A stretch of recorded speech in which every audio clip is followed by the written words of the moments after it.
ध्यान दीजिए, हमने पिछली क्लास में सीखा था जो पोषण है अर्थात न्यूट्रिशन। ठीक है, न्यूट्रिशन में मैंने सीखा पहला अध्याय सीखा था कार्बोहाइड्रेट। क्या सीखा था? कार्बोहाइड्रेट। मैंने आपको बढ़िया सिखाया था कि जो कार्बोहाइड्रेट है, कार्बोहाइड्रेट को मैंने सिखाया था ग्लूकोज, फ्रुक्टोज और क्या सिखाया था? ग्लूकोज, फ्रुक्टोज और गैलेक्टोज। क्या नाम सिखाया था? ग्लूकोज, फ्रुक्टोज और गैलेक्टोज। ये सारी बातें मैंने सिखा दिया था। फिर मैंने सिखाया था कि ग्लूकोज और फ्रुक्टोज के मिलने से बनता है सुक्रोज। ठीक है, और फिर ग्लूकोज और गैलेक्टोज के मिलने से बनता है लैक्टोज, और उसके बाद ग्लूकोज प्लस ग्लूकोज से मिलता है माल्टोज। ये मैंने कल सारी सिखा दिया था। ठीक है, आज हम उसी के आगे बढ़ाते हुए अगला भाग सीखते हैं। इसका नाम है प्रोटीन। क्या नाम है? प्रोटीन। यानी पहले क्या कंप्लीट हुआ? कार्बोहाइड्रेट। ठीक है, और अब क्या कंप्लीट होगा? आज प्रोटीन। जो यहाँ से आप किसी भी परीक्षा में बैठ जाइएगा, मुझे पूरी उम्मीद है सवाल आप बना ले जाएंगे, चाहे वो स्टेटमेंट से बन के आए और चाहे वन लाइनर बन के। समझ जाएंगे आप?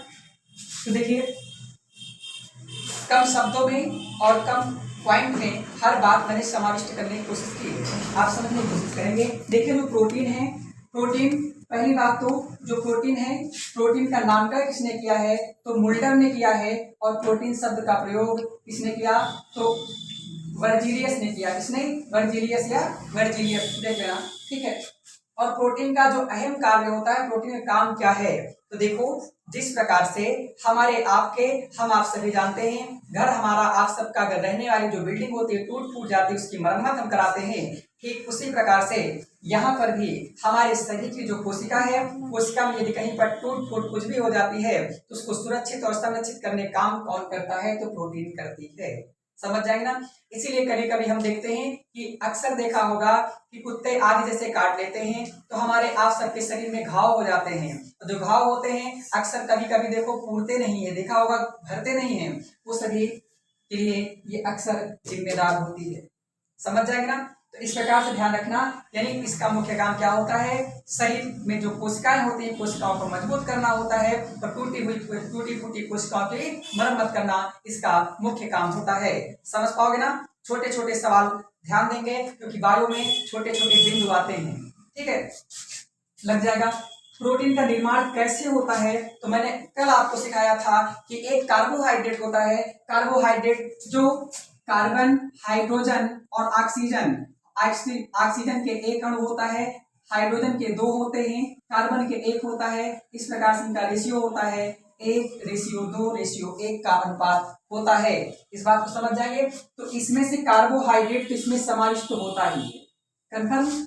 और उसके बाद में आ जाता है नाइट्रोजन और सल्फर। यानी कार्बोहाइड्रेट, नाइट्रोजन और सल्फर इन तीनों के योग से मिलता है, उसे हम कहते हैं प्रोटीन। क्या बनता है? प्रोटीन। इनमें से अगर कोई भी गायब है तो प्रोटीन का निर्माण नहीं होगा। सवाल पीसीएस में बने हुए हैं, इनको ध्यान रखना होगा कि निम्नलिखित में से किसकी कमी के कारण प्रोटीन का निर्माण नहीं होता है। वहां पर नाइट्रोजन ऑप्शन में नहीं था। समझ जाएंगे, नाइट्रोजन की कमी थी। इस प्रकार से आप कोई भी सवाल आए तो मुझे उम्मीद है ट्रैक कर ले जाएंगे।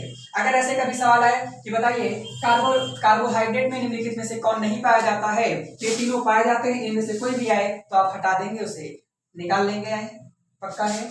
आगे देखिए,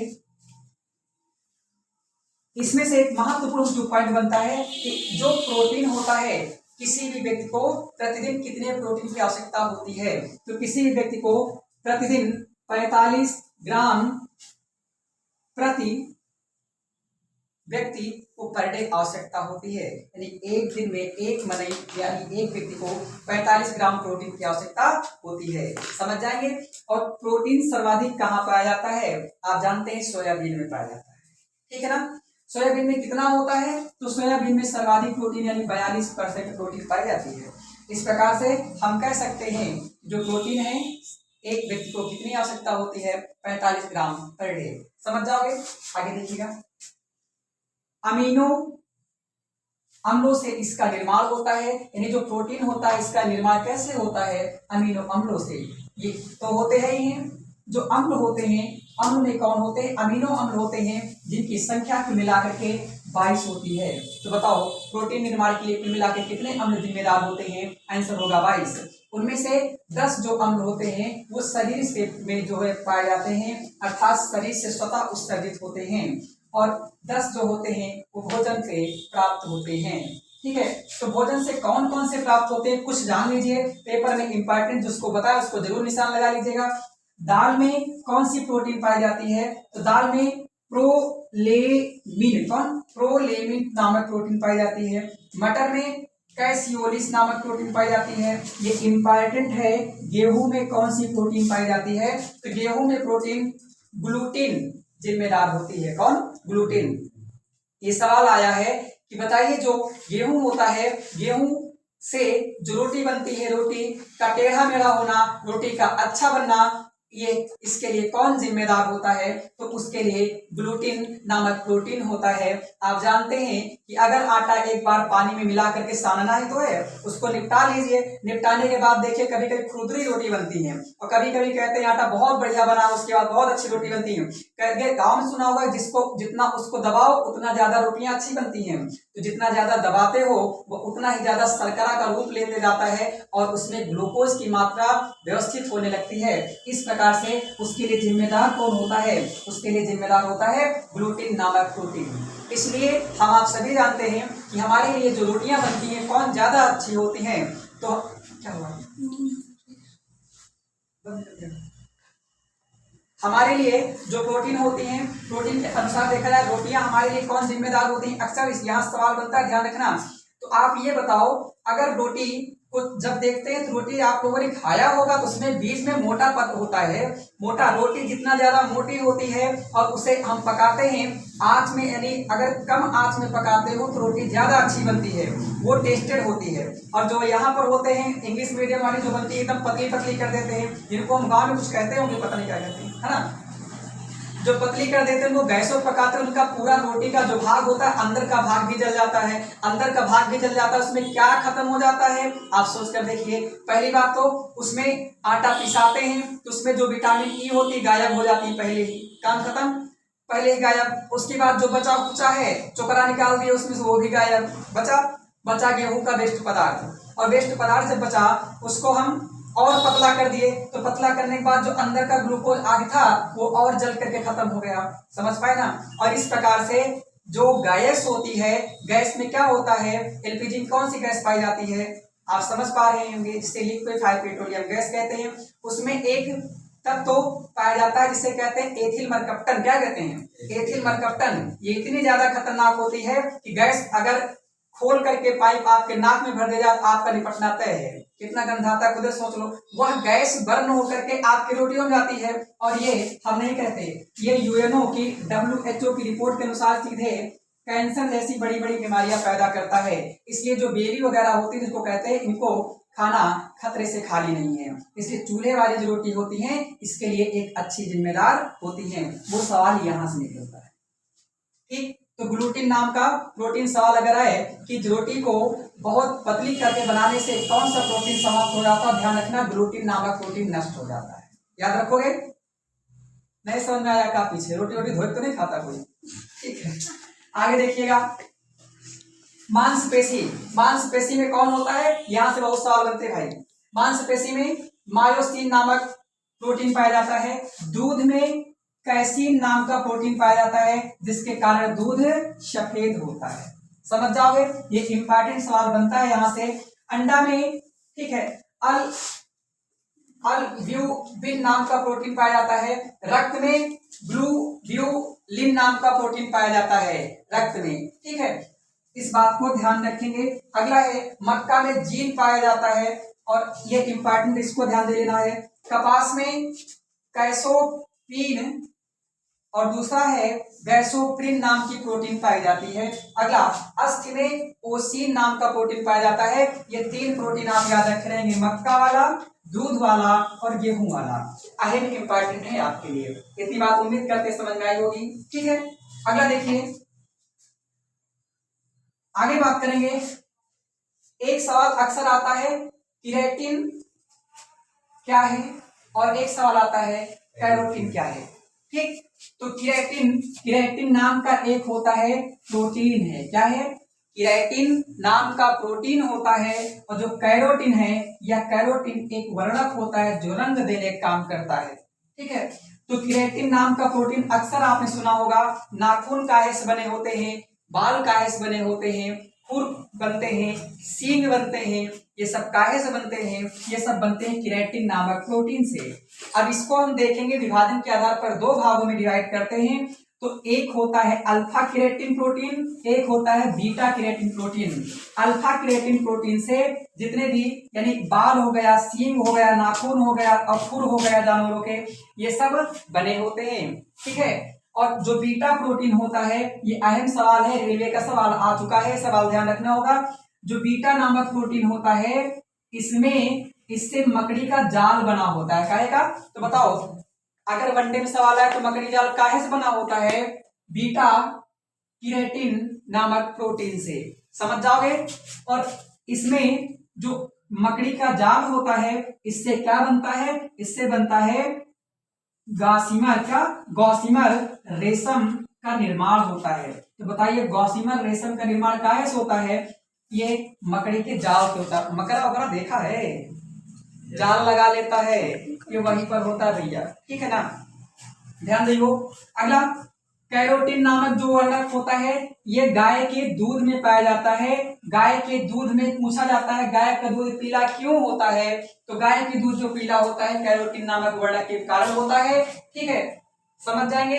ये गाजर में भी पाया जाता है, समझ जाओगे ना। क्या सो रहे हैं का, सोइए नहीं, ठीक है। 1 ग्राम प्रोटीन में पूछा जाता है एनर्जी कितनी होती है, 1 ग्राम प्रोटीन में 4.1 किलो कैलोरी एनर्जी पाई जाती है। मैंने सिखाया था कि कार्बोहाइड्रेट की कितनी होती है, 4.2 किलो कैलोरी एनर्जी होती है। वसा में 9.2 किलो कैलोरी एनर्जी पाई जाती है, समझ जाओगे ना।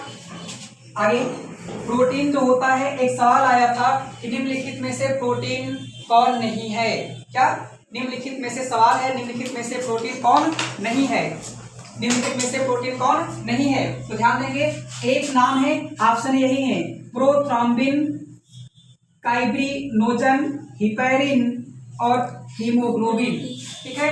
तो इसमें से प्रोथ्रोम्बिन नाम का ये जो है, ये प्रोटीन है। प्रोथ्रोम्बिन प्रोटीन का काम ये होता है, जब हम आपके पास कहीं शरीर में कट फट जाता है तो ब्लड निकलने लगता है, इसे क्लॉटिंग कहते हैं। ब्लड निकलना क्या कहलाता है, क्लॉटिंग कहते हैं। जब निकलने लगता है तो आपने देखा होगा हमारे आपके शरीर में अगर विटामिन के की कमी होती है तो उसके कारण अगर कमी है तो ब्लड निकलना बंद नहीं होता, और ब्लड निकलना बंद नहीं होता उसमें कौन होता, उसमें किसकी अधिकता हो जाती है, उसमें हिपैरिन की अधिकता हो जाती है, इसकी कमी हो जाती है, समझ में आएगा, इतनी बात समझ नहीं। और यदि व्यवस्थित है तो प्रोथ्रोम्बिन जो नाम का प्रोटीन है, इसके कारण ब्लड रुक जाता है कुछ समय बाद, अर्थात थक्का बन जाता है, देखा होगा, इसे कहते हैं रक्त का थक्का जमना। तो रक्त का थक्का जमने के लिए कौन सा प्रोटीन जिम्मेदार है, प्रोथ्रोम्बिन। रक्त का थक्का जमने के लिए कौन सा विटामिन जिम्मेदार है, विटामिन के, समझ में आएगा। और शरीर के अंदर जो ब्लड है, शरीर के अंदर ब्लड ना जमे उसके लिए कौन जिम्मेदार है, हिपैरिन, क्या है, हिपैरिन, जो प्रोटीन नहीं है, समझ में आएगा।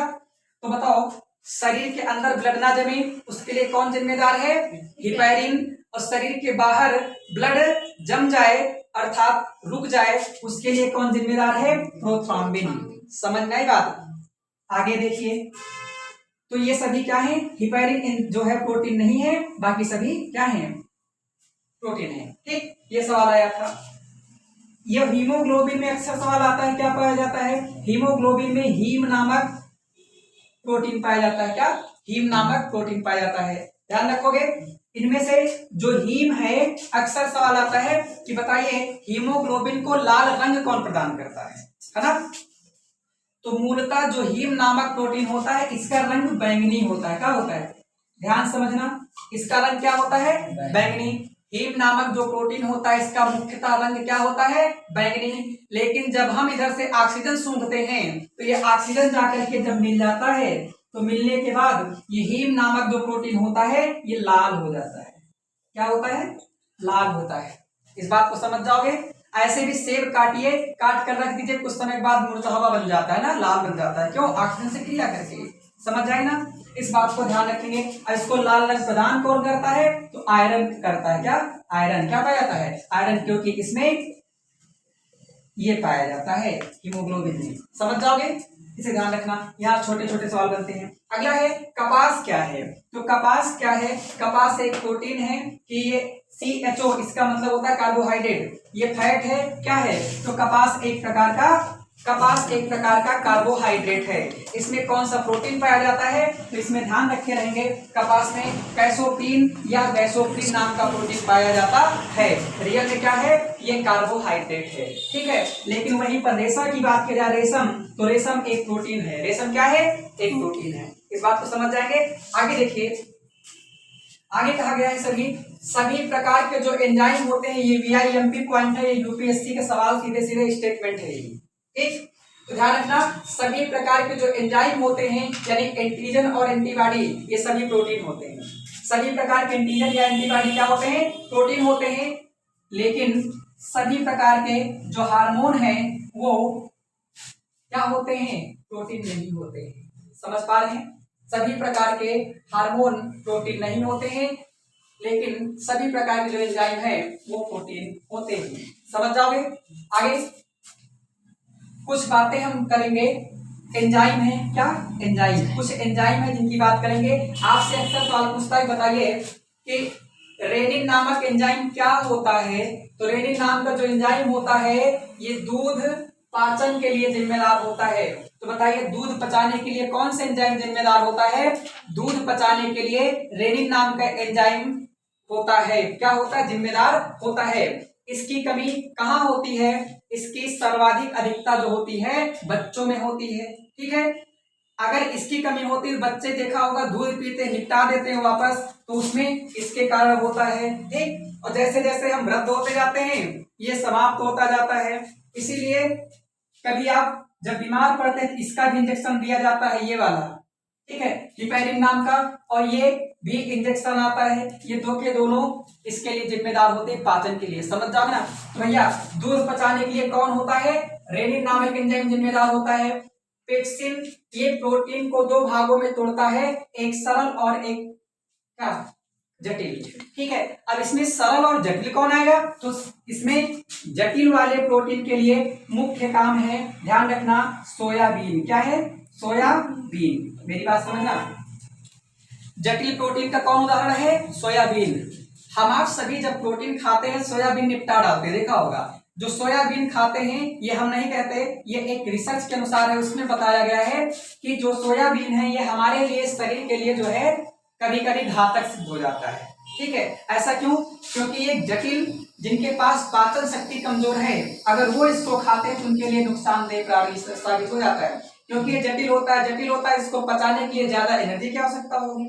समझ पा रहे हैं? और एनर्जी के लिए तो हम खाते हैं, इसलिए डायरेक्ट रूप से इसको जो है अधिकांश रूप से नहीं खाना चाहिए। बहुत जने होते 2-4 किलो इकट्ठा निपटा डालते हैं। ठीक है, तो नुकसान करता है। अच्छा, ध्यान देंगे। और सरल में कौन आते हैं? सरल में अन्य सभी प्रोटीन आते हैं। सबसे जटिल कौन होता है? तो सोयाबीन माना जाता है। ठीक है, आगे जो ट्रिप्सिन है, ट्रिप्सिन नाम का प्रोटीन, ये जो ट्रिप्सिन नाम का एंजाइम है ये प्रोटीन पचाने में अहम भूमिका निभाता है। प्रोटीन को पचाने में कौन भूमिका निभाता है? मुख्य रूप से ट्रिप्सिन नाम का एंजाइम। समझ गई। और पेप्सिन नाम के एंजाइम प्रोटीन को दो भागों में तोड़ता है। रेनिन क्या करता है? दूध के पचाने के लिए जिम्मेदार होता है। और एक और होता है इरेप्सिन, इरेप्सिन नाम का एंजाइम पाया जाता है। उम्मीद करते हैं ये जानकारी आपको समझ में आई होगी, और यहाँ से आपका जो प्रोटीन नामक भाग है ये अध्याय समाप्त हुआ। अगला अगले भाग में। धन्यवाद।